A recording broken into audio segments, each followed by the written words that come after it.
Tinapos ko kaagad ang pag-uusap namin. Pinunasan ko ang luha ko bago ako tumayo at humarap dito. Nakita ko kaagad ang paggaan ng loob nito. Ngumiti ito sa akin pero hindi ako makangiti.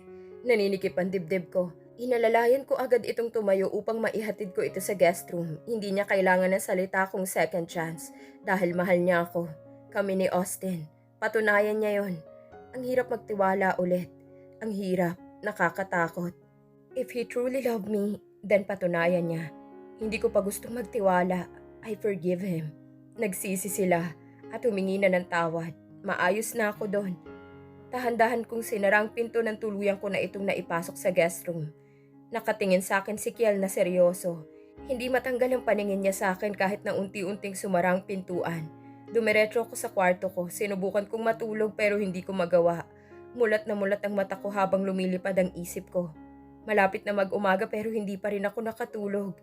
Pilit kong iniindang sinabi niya sa akin. Pinoproseso ko pang lahat-lahat.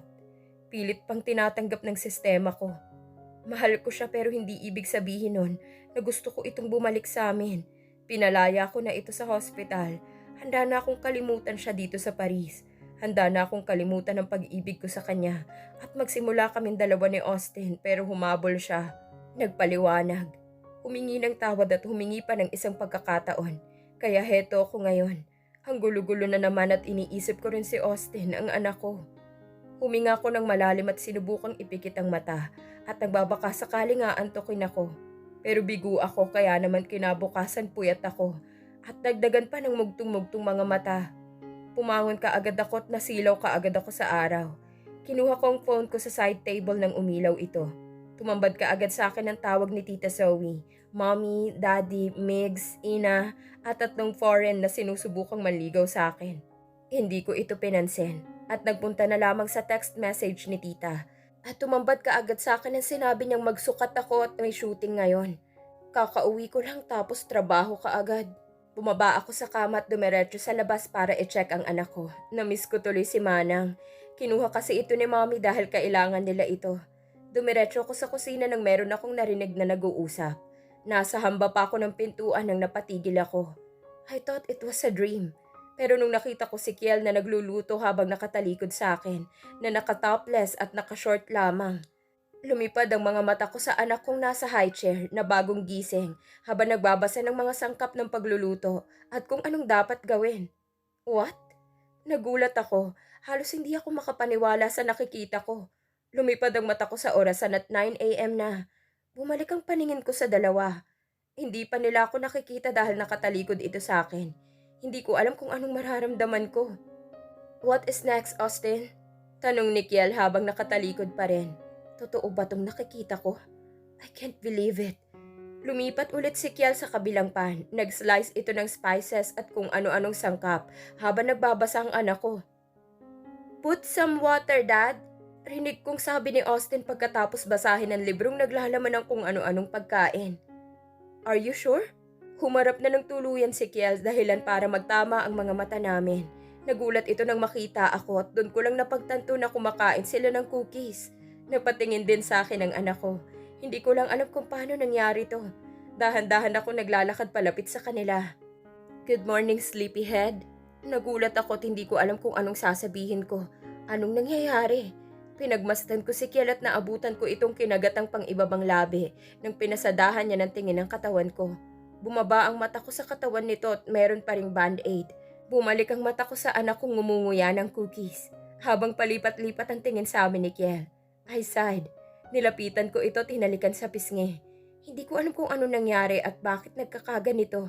Akala ko ba galit ang anak ko kay Kiel? Bakit ganito? Palipat-lipat ang tingin sa dalawa. Nagdududa at nananansya. Kumunot ang noo habang nagtatanong kay Kiel kung bakit naging ganito. Ngumisi si Kiel at nilapitan ako. Morning. Malambing ang boses nito. Umiwas ako ng tingin dahil nakaramdam ako ng awkwardness. Hindi ako comfortable. Kagabi pa kami nag-usap. Akala ko panaginip lang pero totoong nangyari kagabi. Hindi ko alam kung anong mararamdaman ko. Kinagat ko ang pang-ibabang labi ko. Pinagmasdan ko silang pareho. Nagkatinginan ng mag-ama na parang nag-uusap sila gamit ang mga mata. Kumunot ulit ang noo ko, hindi ko alam kung anong nangyayari. Pinagmasdan ko si Kiel na ngayon inihain na ang pan saka kung ano man ang niluluto niya.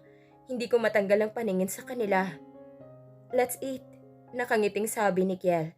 Pagkatapos nila pag ang mga niluto nito. Tumambad ka agad sa akin ang niluto nitong beef steak, bacon, fries, salad, and sinigang. Lumunok ako at nakakagutom. Naalala kong hindi pa ako kumain kagabi. Kami nagluto niyan, Mami. Ngiting sabi ng anak ko. Tumabi ito sa akin. Hindi ako makangiti dahil naninikip ang dibdib ko. Talaga? Mangha kong sabi at pilit na ngumiti. Nakatingin ako kay Kiel at hindi matanggal ang ngiti sa mga labi nito. I don't know how to react. Hindi naman marunong magluto si Kiel, pero nagluto pa rin siya. At anong oras ito nagising? Nag-usap na ba sila ng anak ko? Sinulyapan kong sugat nito mukhang maayos na naman at mukhang bagong band-aid ang nilagay. Hindi ako makapagsalita. Si Kiel ba to? Umiwas ako ng tingin at binalingan ng anak kong nagsimula ng kumain. Bumalik ang paningin ko kay Kiel nang bigla niya nilagyan ng pagkain ng pinggan ko. Kumusta ang sugat mo? Tanong ko habang nilalagyan nito ng pagkain ng pinggan ko. It's fine. Simpleng sagot nito bago ulit kumuha ng pagkain. Sinundan ko ng tingin ng mga galaw nito at hindi ko maiwasang hindi mamangha. Tumayo ito at lumapit sa refrigerator ko at kinuha doon ng tubig. Bumalik din ito kalaunan at nilagyan ng tubig ang mga basong nasa gilid. You staring at me too much. Bulong nito pagkatapos nitong umupo sa tabi ko at lumapit sa akin. Nanlaki ang mata ko at umiwas ng tingin. Tumikhim ako at hindi na ito pinansin. Nagsimula na lang akong kumain. Hindi ako bumaling kahit na nakatitig ito all the time. Nasa pagkain lang ang tingin ko. I have a work today. I have a shooting and dress fitting. Sabi ko sa gitna ng kain namin. Kailangan ko pang kausapin si Kiel tungkol sa kanila ni Austin. I'll drive you then. Si Kiel habang nakatingin sa akin. Nagkatinginan kami. No need, kailangan mong pumunta sa hospital at patingnan na sugat mo. Sabi ko at nagpatuloy sa pagkain, umiling si Kiel. No, I'm fine. I insist. Please Sam, let me drive you. Napatingin ako dito pero bumaba ang mata ko sa band-aid nito. Nag-aalala ko sa sugat niya, baka hindi niya pa kayang magmaneho. Please? I bring Austin with us. Pagsusumamo pa nito, huminga ko ng malalim at dahan-dahan tumango. Tahimik kami buong kain namin. Kailangan ko pang kausapin si Kiel tungkol sa kanila ni Austin. At bakit ganito? Ang bilis naman. Alam kong matalino ang anak ko at kung ano man ang sasabihin mo dito ay maiintindihan niya. Naiilang ako sa titig ni Kiel. Nakatitig ito sa akin buong kainan namin. Hindi ko ito pinansin dahil baka malaman niyang hindi ako komportable. Iniwan ko din sila doon pagkatapos dahil pumunta ako sa kwarto ko para makapagbihis. Naligo muna ako bago ako lumabas pagkatapos ng lahat. Simple lang ang damit ko. I am wearing a dress na hapit sa katawan ko with pumps. Lumabas ka agad ako, tumambad ka agad sa akin si Kiel na nakaputing long sleeve habang nakapants. Ganon din ang anak kong nakakaki short at t-shirt with his shoes. Ngumuso ako na nagpipigil ng ngiti. Lumapit ako sa kanila pagkatapos kong kinuha ang purse ko. Nagsuot ako ng sunglasses at sombrero tulad ng ginagawa ko. Alam na rin ng mga katrabaho kung meron akong anak. Thank God hindi naman sila mapanghusga. In fact, gusto pa nilang makilala ang anak ko. Pero wala akong panahon muna, saka na siguro. Nauna kaming lumabas ni Austin bago isinara ni Kiel ang sweets ko. Nagulat ako nang pumasok ito sa isang sweets na nasa tapat lang ng tirahan namin ng anak ko. Kumuha siya ng sariling kwarto. Lumabas din ito ng ilang sandali habang hawak-hawak doon ng susi. Kumuha ako ng sarili kong kwarto. Nakausap ko si Zoe pero kung okay lang sa'yo, dyan ako matutulog kasama ang anak ko. I am alone here. Nakakalungkot. Sabi nito, kinagat ko ang pang-ibabang labi ko. Pinipiga ang puso ko. Napatingin ako sa sweets niya at hindi ko mapigilang hindi makaramdam ng kirot habang iniisip na mag-isa siya. Of course you can. Kung kailan mo gusto. Nakangiti kong sabi bago ako umiwas ng tingin. Bakit pa kasing hirap-hirap tanggihan ng lalaking to? Bakit parang doble-doble ang sakit sa akin pag nakikita ko itong nahihirapan? I sighed. Thank you. Bulong nito kaagad sa akin. Hindi ako tumingin dito at nauna nang pumasok sa elevator. Sumunod ito habang hawak-hawak ang bewang ko at siya na mismong pumindot ng ground floor. Nasa unahan lang ang tingin ko habang naghihintay na bumukas ito.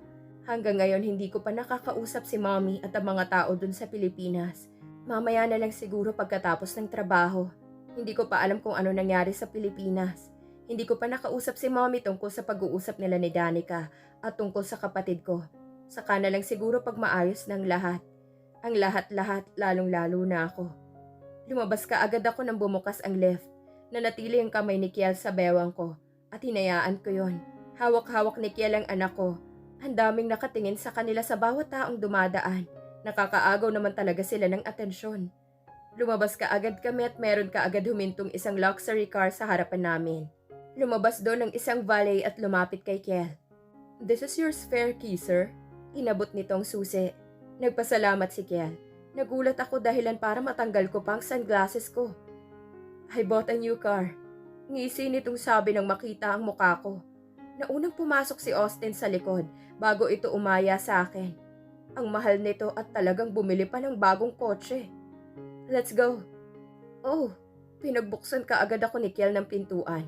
Tinanggal ko ang sombrero ko nang nakapasok na ako. Nilibot kong paningin ko sa bago nitong kotse. Napalingon ako sa anak kong naglalaro ng iPad at nakasalampak na naman ang earphone sa tenga. Napatingin lang ako kay Kiel nang pumasok dito. Kaagad itong nagsuot ng seatbelt bago pinaandar ang kotse. Tiningnan niya muna si Austin bago pinaharurot. Hindi ko alam kung anong mararamdaman ko. Magiging kontento na lang ba ako sa ganito? Masaya naman ako dahil kasama ko ang anak ko. Pero alam ko sa sarili ko na merong kulang. Pero hindi ko lang pinansin. Okay na kami ng magulang ko at nabigyan na ng hustisyang nangyari sa akin. "Are you too cool?" Hindi ko maiwasang magtanong kay Kiel tungkol sa kanila ng anak ko. Lumingon sa akin si Kiel bago nilingon ng anak ko, bago ulit sa daan. Ngumiti sa akin si Kiel at hindi nakatakas sa akin ang pagsaya sa mata nito. Ngayon ko palang ito nakitang ganito. He hates me. He hates me so much. He hates me big time. For hurting him. For hurting you. Sa lahat-lahat ng ginawa ko, he hates all his life. Ramdam ko ang sakit sa boses ni Kiel. Napatingin ako sa anak ko. Hindi ko ito masisisi dahil alam kong nasasaktan ito ng sobra-sobra. Nasaktan ang anak ko sa ginawa nila. Hindi naman kasi madaling ginawa nila eh. Kinausap ko siya. Pumunta ako sa kwarto niya. Humingi ako ng tawad. At first, hindi niya tinanggap ang tawad ko. Pero pinaliwanag ko lahat. I explained everything to him. Walang kulang, walang labis, sinabi ko sa kanya. And he's smart enough to understand what I said. Mahabang sabi ni Kiel. Kinagat kong pang ibabang labi ko at hindi ko matanggal ang paningin kay Kiel. Lumingon ito sa akin at ngumiti, pero kitang-kita kong sakit sa mata nito. Kinuha niya ang kamay ko at hinawakan. Pati tuloy ako napahawak na sa kambyo. And he forgave me. He gave me a second chance to be a better father to him. Be a good father, to prove myself that I deserve you too. He gave me a second chance para punan ang pagkukulang ko bilang ama. Mahinang sabi nito, habang nakatingin lang sa daan. Pabalik-balik ang tingin niya sa akin at sa daan.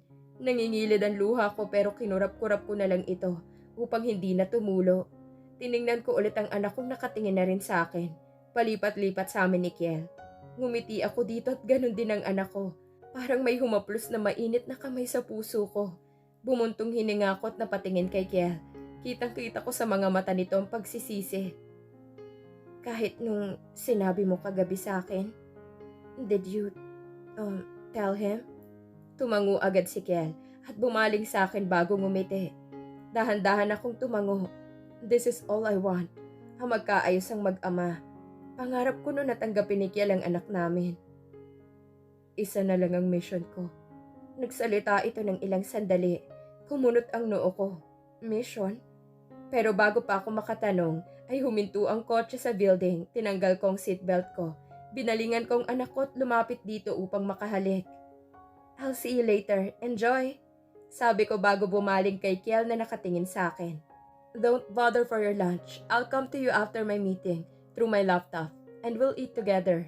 Nakangiting sabi ni Kiel. Nagulat ako pero hindi ko na pinahalata. Tumango na lang ako bago lumabas. Kumaway ako sa kanila ng pinaharurot na ni Kiel ang kotse. I smiled. For the first time in my life, I am happy. Pinagmasdan ko muna ang kotse habang paalis ito. Hanggang sa lumiko na ito at hindi ko na makita. Kinalma ko ang sarili ko. Ang bilis-bilis ng tibok ng puso ko. Pumasok kaagad ako ng hindi nagdadalawang isip. Sinalubong kaagad ako ni Anne, na pansamantalang tagapamahala sa agency ni Tita Zoe. Sinalubong niya kaagad ako ng ngiti at ganun din ito. Inalalayan kaagad ako nitong pumasok sa dressing room. Pumasok kaagad ako at sinalubong kaagad ako ng isang makeup artist ko, na pansamantala. Wala si Ina eh. Nasa Pilipinas dahil sa trabaho nila sa kumpanya ni Kel. Hi, you're here! Salubong kaagad sa akin ni Mikey ang pansamantalang makeup artist ko. Sinalubong niya ako ng yakap at ng halik sa pisngi. Blonde ang buhok nito. Tumingin ako sa paligid. At doon ko lang napagtantong ang dami nila dito. Nagngitian kami lahat at nagbatian bago sila bumalik sa kanya-kanya nilang ginagawa. Naglakad ako palapit sa high chair kung saan lagi kong inuupuan pero bago yon. Wait, Sam! I want you to meet someone, magiging partner mo sa shooting. Nakangiting pigil sa akin ni Mikey. Hinawakan nito ang kamay ko. Kumunot ang noo ko. Daniel, come here! May ipapakilala ko sa'yo. Sigaw ni Mikey. Nasa likod kong paningin ni Mikey habang inaaya palapit sa amin ng kung sino.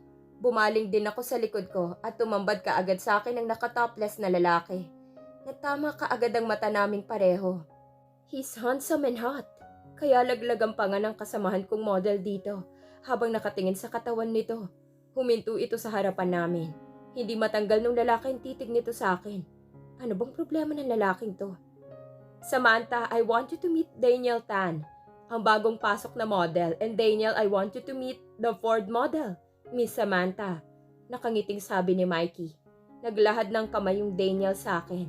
Tumaas ang kilay ko unang kita ko palang dito. Mukhang babaero na.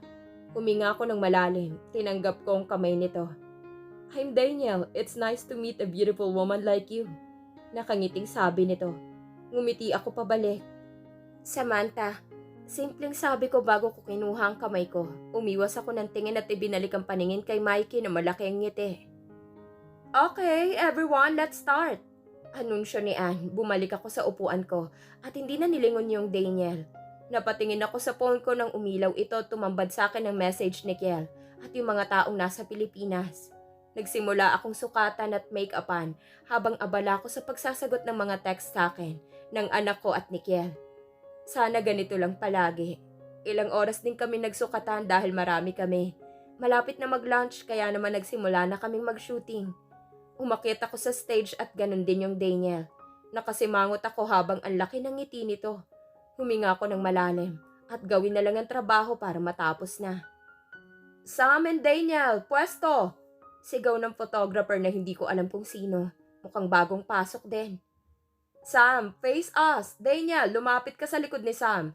Danyakapin mo ito mula sa likod. Tumingala ka, Sam. And Daniel, amuyin mo ang leeg ni Sam. What? Kahit kabado ginawa kong gusto ng photographer. Niyakap ka agad ako nung Daniel. Tumingala ako upang magkaroon siya ng access sa leeg ko. Huminga ako ng malalim upang kumalma ang pakiramdam ko. Good job! Nagsimula na kaming kuhanan ng photographer. Nanatili lang ako nakatingala nang maramdaman kong marahan na halik ng Daniel sa leeg ko. Kasabay nun ang pagbagsak ng kung ano. Napatayo kami ng maayos at sabay-sabay napatingin sa entrance. What the hell? Kiel? Naibagsak niya ang bouquet na dala niya. Sinundan ko ito ng tingin dahilan para gumawa ito ng ingay. Kumalabog ang dibdib ko nang makita kong madilim nitong muka.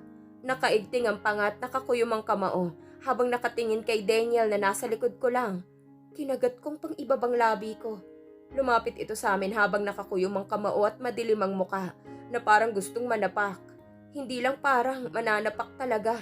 Napasinghap ang lahat at nakarinig pa ako ng mumunting tili. Kumunot ang noo ko. Mabilis ang lakad ni Kiel palapit sa amin. Pero bago ito makalapit ay bumaba na ako ng stage pagkatapos kong tinanggal ang kamay ni Daniel sa bewang ko. Niyakap ko kaagad ang bewang ni Kiel upang pigilan ito sa pagsugod. Ramdam ko ang galit nito. Tinuro niya si Daniel na nasa stage lang. How?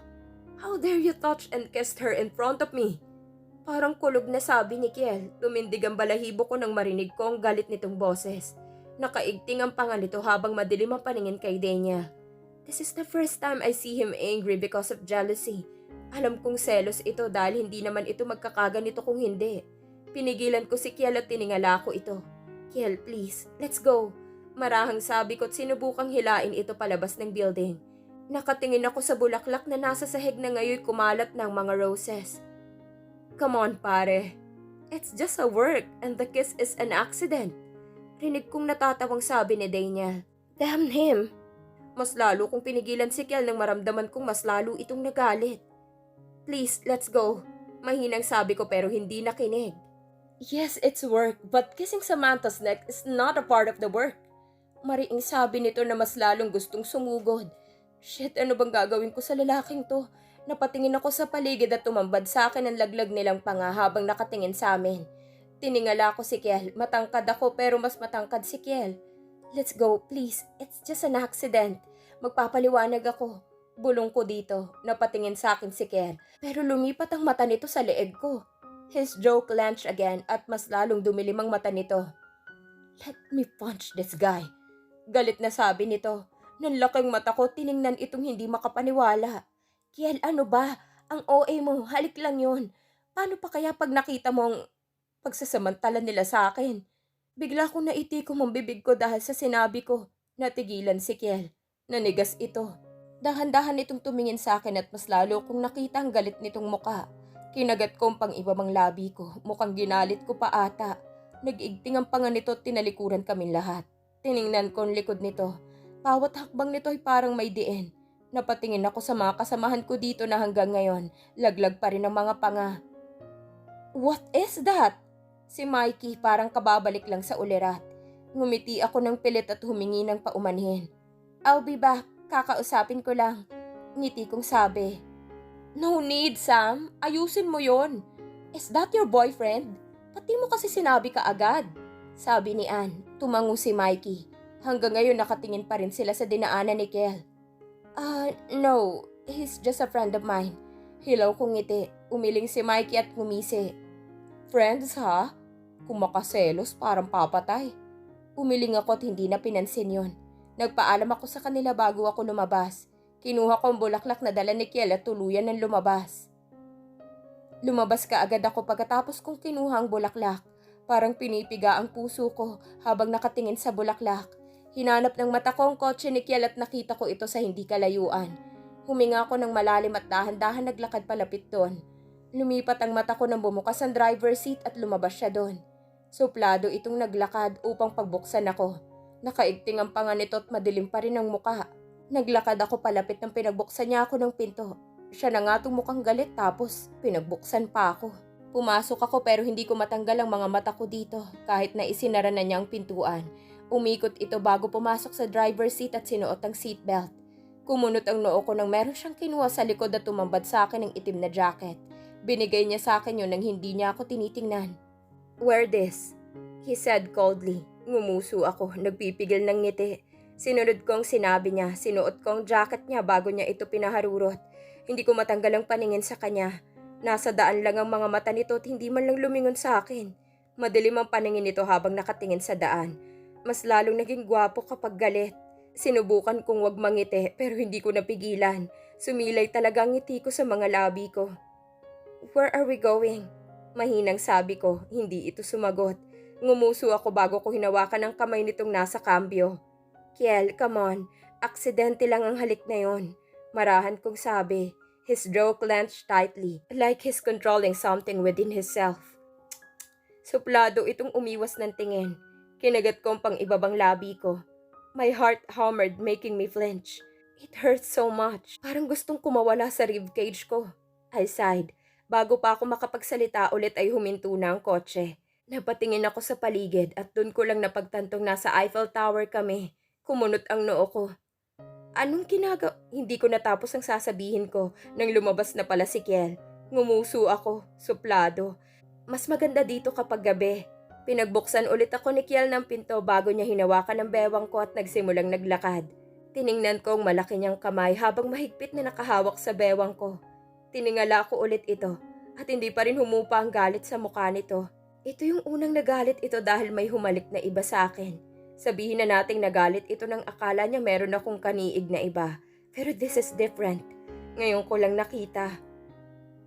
Mommy! Nawala ang paningin ko kay Kiel at bumaling sa unahan nang marinig kong tawag sa akin ng anak ko. Nagulat ako nang tumambad sa akin ng anak kong nakaupo sa isang round table na merong mga pagkain. Kumaway ang anak ko habang lumapit naman ang mata ko sa katabi nitong lalaking isang nakaitim. He's Rick, my assistant. Biglang sabi ni Kiel na makita niyang mukha kong nagtatanong. Tumango ako at dumiretso sa anak ko. Hinalikan ko ito sa pisngi. Hinawakan ulit ni Kiel ang bewang ko at inalalayan akong umupo. Tiningala ko ito at nginitian pero suplado itong umiwas at umupo na sa tabi ko. Kumain ka na, mag-uusap pa tayo. He said dangerously. Siya ang kumuha ng pagkain sa akin, ganun din ito sa anak ko. Maingay ang anak ko tungkol sa pinuntahan nila ni Kiel dito sa Paris. Wala akong ginawa kundi ang ngumiti at tumango. Parang may mainit na humaplos sa puso ko. Tahimik lang si Kiel habang kumakain. Si Austin lang ang maingay sa amin at nagkikwento sa pinuntahan nila ni Kiel. Mas masaya sana kung kasama ako. Bumaling ako kay Kiel na nakayuko lang habang kumakain.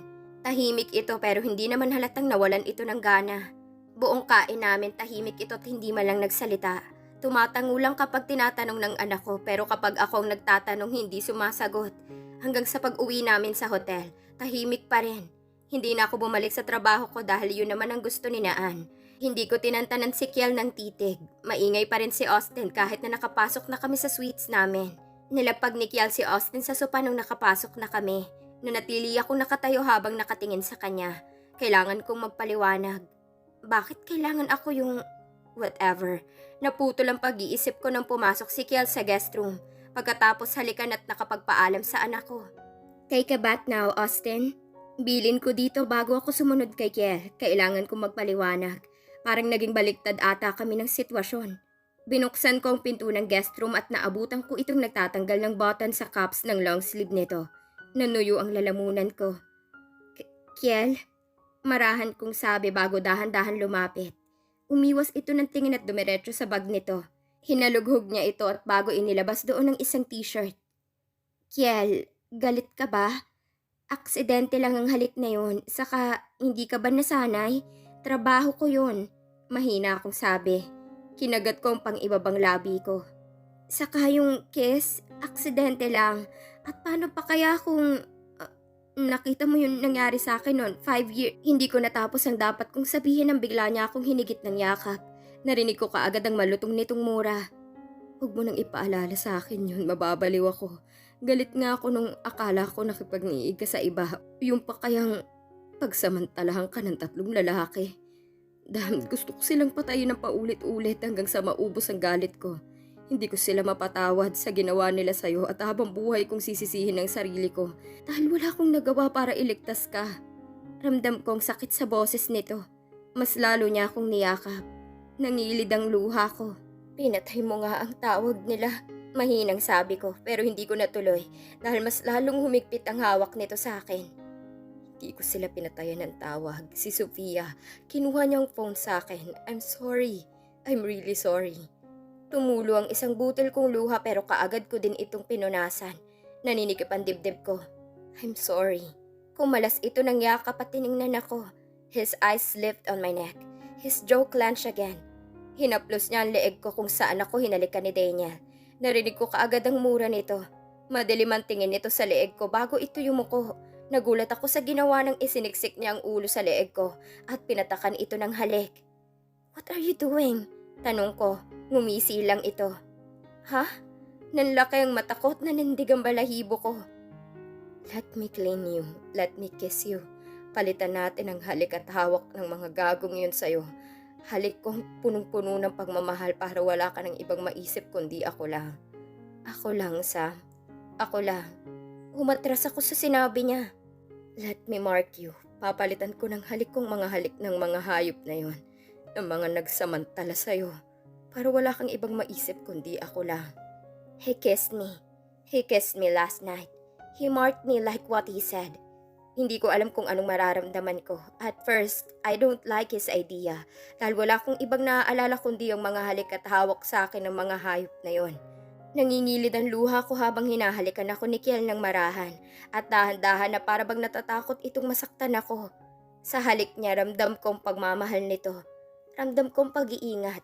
Bawat halik niya sinasabi niyang mahal niya ako. Paulit-ulit niyang sinasabi sa akin. I am in love with you. I love you. Bulong niya ulit sa akin bago ako dinalaw ng antok. Bago ko pinikit ang mata ko, naramdaman kong halik niya sa noo ko at pagyakap nito sa akin. Nagising din ako kinabukasan nang wala na ito sa tabi ko. Dahan-dahan akong bumangon, masakit ang buo kong katawan. Iyan kaagad ang napansin ko. Tiningnan ko ang suot ko, tumambad sa akin ang puting long sleeve ni Kiel na hanggang hita ko lang. Uminit ang pisngi ko nang maalala ko kung anong nangyari kagabi. Ramdam ko ang pag-iinit ng pisngi ko, batok at leeg ko. Ipinilig ko ang ulo ko at sinubukang kalimutan na nangyari kagabi, pero imposibleng makalimutan ko. Napatingin ako sa orasan at maaga pa naman. Dahan-dahan akong bumaba sa kama. Kahit masakit ang katawan ko, kinaya ko. Kinusot ko ang mata ko bago ako dumiretso sa banyo upang gawin ang morning routine ko. Pumikit ako ng mariin nang pumasok na naman sa isip ko nangyari kagabi. Masyado akong nadala sa emosyon ko. Hindi ko pa naman tinatanggap ulit si Kiel, pero nauna na ang... Shit, ginulo kong buhok ko dahil sa kahihiyan. Ano pa bang maihaharap ko ngayon? Damit. Inis akong lumabas ng banyo at padabog na isinara ito. Inayos ko ang sarili ko bago ako lumabas. Walang tao sa sala nang lumabas ako. Dahan-dahan din ang lakad ko papuntang kusina. Nakarinig kaagad ako ng hagik-hikan sa kahalakhak sa kusina. Sinilip ko ito sa hamba ng pintuan ng kusina. Nagbubulungan ng dalawang lalaki bago nag-appear sa isa't isa at sabay-sabay na humalakhak. Kumunot ang noo ko at ngumuso. Ang sarap talaga nilang pagmasdan. Nakangiti ako habang nakatingin sa kanila. Tumikhim ako, dahilan para mapunta ang paningin nila sa akin.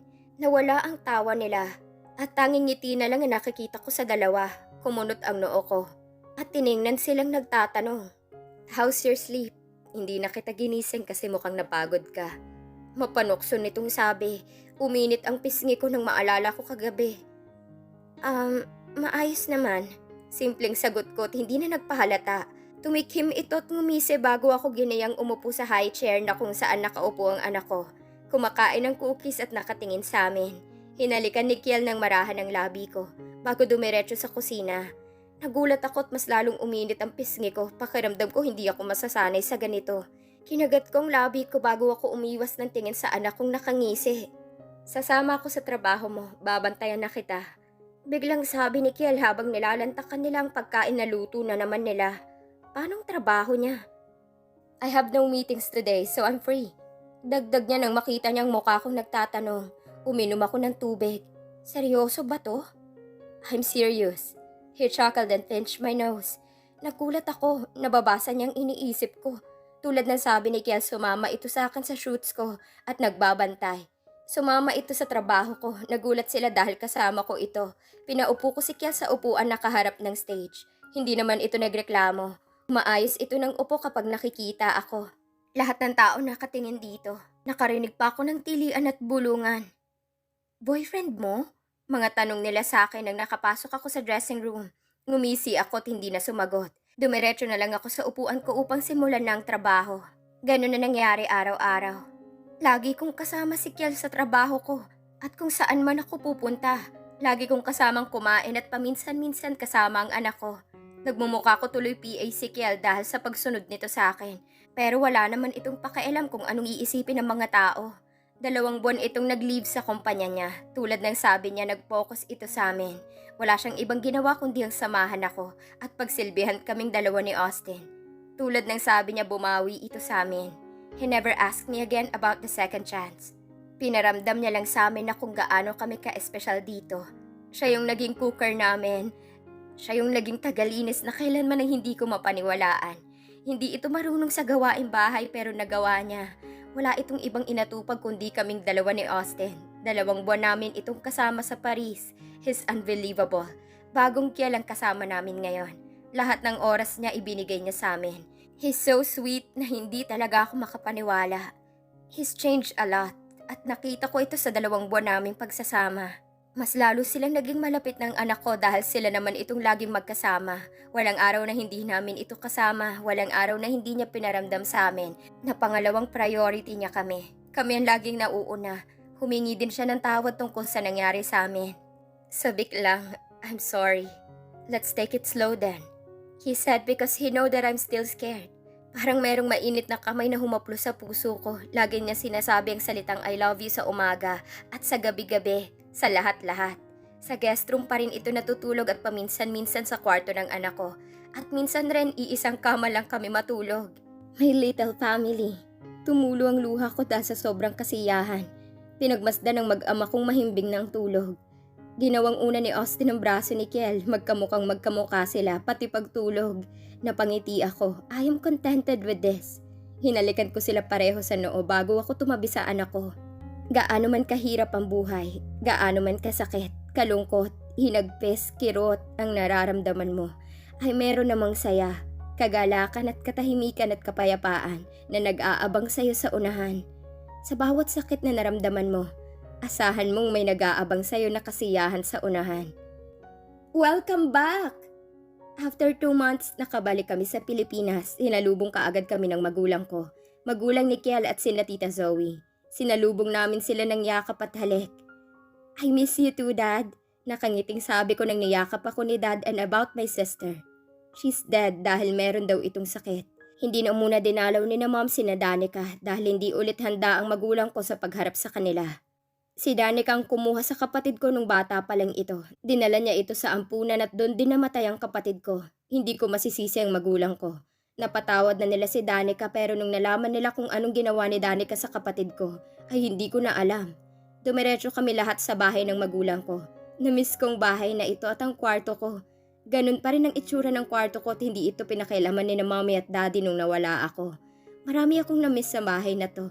Lalong-lalo na mga katulong na nakakilala sa akin.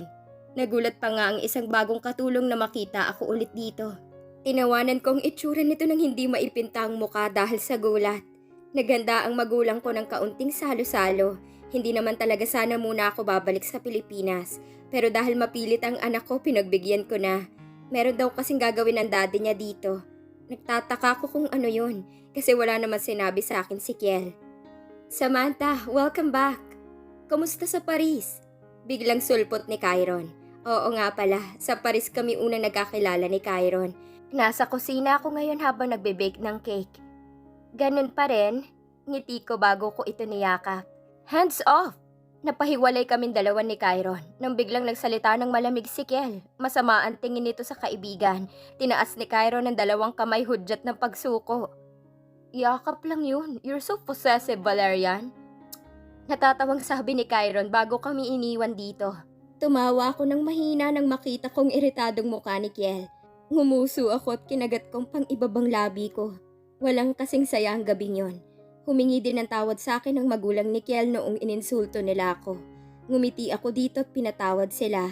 Masyadong masaya ang gabi ko at wala akong panahon para magdrama. Wala kaming ginawa sa mahabang hapagkainan namin kundi ang tumawa, ngumiti, asaran at kwentuhan. Hindi namin pinag-usapan ang tungkol sa nakaraan. Katabi ko si Kiel habang nakikipagtawanan sa kaibigan at ganun din ako kina Megs at Ina. Namiss ko tuloy si Bella, ang kaibigan ko. 5 years na kaming walang usap. Matagal kaming natulog kagabi dahil sa kasiyahan kaya ang resulta puyat kaming lahat. Nagising ako kinabukasan dahil sa sinag ng araw. Gusto ko pang matulog pero naalala kong meron akong pupuntahan. Pupunta ako sa mansyon ni Tita Zoe dahil gusto pa nila akong makasama kahit isang araw lang. Ang anak ko at si Kiel naman ay nasa kwarto ng anak ko natutulog. Naligo ako at nagbihis bago ako lumabas ng kwarto. Pinuntahan ko pa ang mag-ama kong mahimbing pa rin ng tulog. Napangiti ako bago ko sila hinalikan sa pisngi at lumabas. Pumasok ako sa kotse ko at pinaharurot. Hindi pagising ang mga tao sa bahay dahil puyat sila. Pinaharurot kong sasakyan ko paalis ng bahay. Nasa kalagitnaan ako ng biyahe nang napahinto dahil may nakaharang na van. Kumunot ang noo ko nang nakita kong isang driver na nag-aayos ng gulong. Mukhang nasiraan ata. Lumabas kaagad ako ng kotse ko at nilapitan ito. May problema po, hindi ko natapos ang aking sasabihin nang biglang bumukas ang van at lumabas doon ang 2 lalaking nakamask. Tinakpan kaagad nilang mukha ko gamit ang isang panyo. Bago pa ako makapiglas, ay bumigat na ang mga mata ko and everything went black. Shh! Manahimik ka! Naalimpungatan ako nang marinig kong ingay na yon. Minulat ko ang aking mata pero hindi ko masyadong nakita dahil medyo madilim ang kwarto. Natulala ako ng ilang sandali nang maalala ko kung anong nangyari. Namutla kaagad ako at nanginginig kaagad ang katawan ko. Nilibot ko ang paningin ko pero hindi ko makita dahil medyo madilim ang kwarto. Una kong naramdaman ng takot at kalabog ng dibdib ko dahil sa kaba. Halos habulin kong hininga ko upang maibalik ko sa normal ang paghinga ko. Naguunahang umagos ang luha ko nang maalala ko ulit ang pagkidnap sa akin. Mararanasan ko ba ulit yun? Mangyayari ba ulit yun sa akin? Naguunahang umagos ang luha ko. Dahan-dahan kong binaba ang paa ko. Nanginginig ang buo kong katawan dahil sa takot. Naguunahang umagos ang luha ko, halos hindi ako makahinga. Ayoko na ulit maranasan yun. Ayoko na ulit na mangyari yun sa akin. Kinapa ko ang dingding at nagbabaka sakaling may makapa akong switch ng ilaw. Una kong kinapa ang dingding sa paanan ng kama. Nagtataka ako. Nanginginig ang buong katawan ko dahil sa takot. Hindi ko alam kung anong gagawin ko. Hindi ko alam kung makakaya ko pa kung mauulit yun sa akin. Kinapa ko ang dingding pataas at pababa hanggang sa naaksidente kong nakapa ang isang doorknob. Sinubukan kong ipihit yun sa gitna ng nanginginig kong kamay at katawan. Takot na takot ako. Wala akong ibang naiisip kundi si Kiel. Hindi ako pababayaan ni Kiel. Hello? May tao ba dyan? Please, let me go. Kahit ano ibibigay ko, just let me go. Sigaw ko sa loob habang hinahampas ang pintuan. Sinubukan ko ulit pinihit ang doorknob pero ayaw bumukas. Nangihina akong napaupo. Sunod-sunod umagos ang luha ko na parang ulan. Madilim ang buong kwarto at nasisiguro kong tanging isang kama lang ang laman nito. Hinabol kong hininga ko. Humagulgol ako at malakas nang umiyak habang pinaghahampas ang pinto. Please, open the door! Pagmamakaawa ko habang umiiyak ng malakas. Ayoko na ulit maranasan yun. Ayoko na ulit kasi nakakatakot. Hindi ko na alam kung mabubuhay pa ako o makakaya ko pa. Kiel, nabanggit ko. Sinubukan ko ulit na pinihit ang doorknob ng paulit-ulit. Pero hindi mabuksan. Malakas kong hinampas ang pintuan gamit ang kamay. Halos wala akong maramdaman na sakit. Ano ba? Please, palayain niyo na ako. Nagmamakaawa ako kung sino man kayo. Nangihina akong napaupo habang umiiyak. Please, let me go. Ayoko na ulit maranasan yun. Napayo ko habang humahagulgol, natatakot. Mangyayari ulit yun. Kiel, please, save me. Mas lalo akong umiyak ngunit napaangat ako ng ulo nang wala sa oras nang biglang bumukas ang ilaw. Para itong lamp na nasa taas. Nakadim na ang buong kwarto. Nagulat ako. Pumaling ako sa isang veranda na kakabukas lang na parang ginamitan ng remote. Sabay bumukas ang glass door kasabay ng isang kurtina. Hindi ko ito nakita kanina kasi madilim. Kaagad akong tumakbo papunta sa veranda para makahingi ng tulong. Nagulat ako nang nasa isang napakahabang building ako. Tumingala at nasa pinakahuling floor pa ako. Napatingin ako sa paligid at wala akong panahon para mamangha sa mga bituin. Napatingin ako sa baba na may bigla akong narinig na sasakyan. Sunod-sunod na sasakyan. Habang merong nakalagay sa uluhang kotse ng mga letter habang umiilaw. Lumipad ang kamay ko sa bibig ko nang mabasa ko ito. Sunod-sunod na umagos ang luha ko. Will you marry me again? Damn you, Kiel! Sunod-sunod umagos ang luha ko, halos hindi ako makahinga nang makita akong sunod-sunod na sasakyan na nag-form ng line. Doon ko nabasa ang Will you marry me again na umiilaw. Naguunahang umagos ang luha ko nang makita kong isa-isang lumabas doon ang lahat ng kakilala namin. Nakita ko pang anak kong kumakaway sa akin. Nawala ang paningin ko sa kanila na biglang bumukas ang pintuan. Kahit nangihina ako'y tumakbo ako palabas ng veranda at lumapit sa pinto. Hindi nila alam kung gaano ako katakot na akala ko mararanasan ko na naman ulit yun. So, sinampal ko kaagad ang sumalubong sa akin sa pinto na nakamask. Pamilyar ang boses nito. Ouch! Nagdadrama ito habang nakahawak sa pisngi. Tinanggal niya ang mask niya at ganun din ang kasama nito. At tumambad sa akin si Cairo na nakangiti, habang si Dylan naman ay nakangiti din. Mas lalo akong naluha.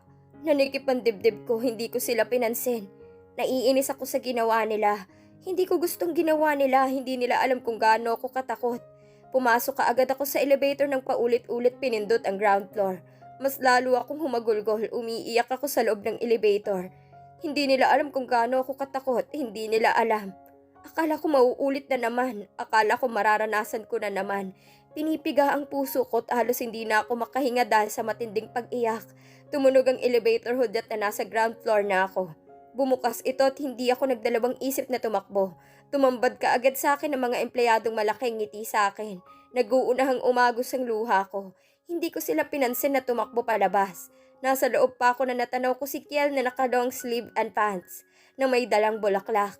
Umiyak ako habang nakatingin dito at hindi ko napigilang hindi takbuhin ang distansya namin.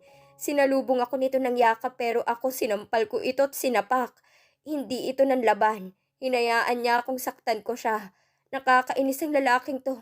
Bakit kailangan niya pang ganitong pakulo? Mas lalo akong humagulgol nang huminto ako sa pananakit sa kanya dahil sa pagod. Tumawa ito. Niyakap niya ako na mahigpit. Walang tigil ang pag-iyak ko. Hindi ko nagustuhan ang ginawa nila. Nakakainis ka. Umiiyak kong sabi. Tumawa lamang ito na mas lalong ikinaiyak ko.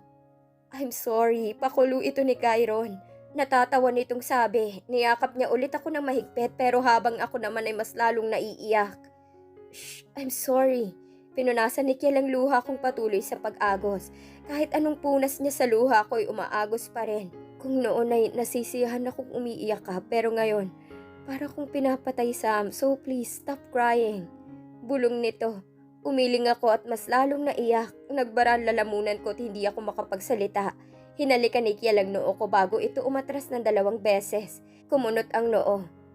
Hindi ko na kayang hindi ka makasama, kaya ginawan ko na ng paraan. Nakangiting sabi nito bago dahan-dahang lumuhod. Mas lalo akong naluha. Will you marry me again? Will you be my wife again? Yes or yes? Nakangiting tanong ni Kiel habang nakalahad sa akin ang isang singsing na napakaganda. Kumikinang ang diamond sa gitna nito. Mas lalo akong naiyak. Napatingin ako sa paligid at napunta kaagad ang mata ko sa kaibigan kong si Bella na tumatango. Nagulat ako dahil nagkita ulit kami. Lahat sila napatingin sa amin at naghihintay ng sagot ko. Mga katulong, empleyado, andito lahat. Yes, I will marry you again. Ezekiel Ryle Valerian, I said. Dahan-dahang bumukas ang malaking pintuan na nasa harap ko at mula dito kung saan ako nakatayo ay kitang-kita ko ang lalaking mahal ko habang naghihintay sa altar. He's wearing a tuxedo at nasa tabi niya si Kyron na best man namin. Katabi naman ito si Tito, my father-in-law. Humakbang ako ng isang beses at narinig ko kaagad ang isang pamilyar na kanta. Nangingilid ang luha ko habang nakatingin sa lalaking mahal ko. Nagtama ang mata namin ni Kiel. Kahit na meron akong suot na belo ay hindi hadlang yon upang hindi ko makita ang emosyon sa mga mata nito. Kitang-kita ko sa mga mata ni Kiel ang kasiyahan habang nakatingin sa akin. Nakangiti ito habang nakatingin sa akin. Kitang-kita mo sa mga mata nito kung gaano siya kasaya, kung gaano siya kasabik. Hindi niya matanggal ang paningin sa akin habang dahan-dahan akong naglalakad. Tumulo ang isang butil kong luha dahil sa sobrang saya. Napatingin sa mga taong nakatayo habang nakatingin sa akin na nakangiti habang lumuluha. Naninikip ang dibdib ko dahil sa saya. Binalik ko ang paningin ko kay Kiel na hanggang ngayon, nasa akin pa rin ang paningin. Na parang naiinip ito dahil ang tagal kong makalapit. Ngumiti ako kahit na lumuluha ako. Lahat ng taong importante sa akin ay nasa malaking simbahan na ito. Nalaman ko sa anak ko na kaya niya ako pinilit bumalik dito dahil sa plano pala nilang mag-propose at magpakasal kami dito sa Pilipinas para walang annulment na maganap. Mas lalo akong naluha pero pinunasan ko na lang ito gamit ang puti kong panyo. Unti-unti ko na nakikita kung gaano kasaya si Kiel habang palapit ako dito. Napangiti pa ako nang nilahad na niyang kamay sa akin kahit na medyo malayo pa ako. Binilisan ko kaunti ang lakad ko bago ko inabot ang kamay nito. Nagkatinginan kami. I love you, he mouthed. Ngumiti ako at tumango bago niya ako inalalayan palapit sa pare. Hindi matanggal ang ngiti ko habang nagsisimula ang mass. Walang humpay ang tawanan sa loob ng simbahan hanggang sa humarap kami ni Kiel sa isa't isa and he held my hand. I, Ezekiel Ryle Valerian, take you, Samantha Alexandria Versace Perez, to be my lawfully wedded wife, to have and to hold, from this day forward, and for better, for worse, for riches, or for poorer, for sickness and in health, to love and to cherish, till do death do us part. And this is my solemn vow. Dahan-dahan niyang isinuot sa akin ng singsing. I smiled and held his hand. I love you, Kiel. And here I am, and solemnly and sincerely declare that I, Samantha Alexandria Versace Perez, accept you, Ezekiel Ryle Valerian, as my lawfully partner to have and to hold for this day forward, for better, for worse, for richer and for poorer, for sickness and in health, to love and to cherish, Till do that do us part. Sinuot kong singsing, nagpalakpakan ng lahat ng tao. Nagsalita ang pari ng kung ano-ano, nangingilid ang luha ko habang nakatingin kay Kiel. You may now kiss the bride. Lumapit sa akin si Kiel, dahan-dahan niyang inangat ang belo sa mukha ko. Pinunasan niyang luha ko bago niya hinaplos ang pisngi ko, bago niya ako hinalikan ng marahan at nag-iingat. You never love someone until you learn to forgive. Hanggat mahal mo ang isang tao ay may dahilan ka para magsakripisyo, mag-unawa at higit sa lahat magpatawad. If you love a person, learn to forgive. Kahit gaano pa kalaki ang kasalanan na ito. I forgive them because I love them. I love you, wife. He whispered. I smiled. I love you more. Nakangiting sabi ko.